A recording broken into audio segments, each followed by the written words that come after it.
Helo na, Nadolig llawen, wel, sy'n yn yr ardd heddi nagw wy'n Adam yn y gegin. Achos, fi eisiau siarad â chi am ymgyrch bwysig dros ben gan gweithredu ar Newid Hinsawdd Cymru.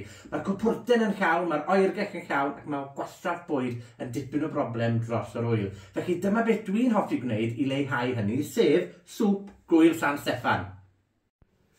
Byddai'n defnyddio sbarions cyn o Nadolig, 2 daten wedi torri'n fan, ychydig o halen a phupur i ychwanegu blas, pas cyrri, wynwnsyn wedi torri'n fan, a stoc llysiau. Wy'n ni ddefnyddio'r pobydd pwyllog neu'r slow cooker i goginio'r cyfan. Y cyfan mae angen wneud ydy twli'r llysiau i gyd mewn ac wedyn ychwanegu 1 litr o stoc. Gellwng ei goginio am 4 awr, wedyn potio'r cyfan a mae dych chi'ch swp Gwŷl San Steffan. A beth gorau wrth gwrs, dim Gwastraff Bwyd.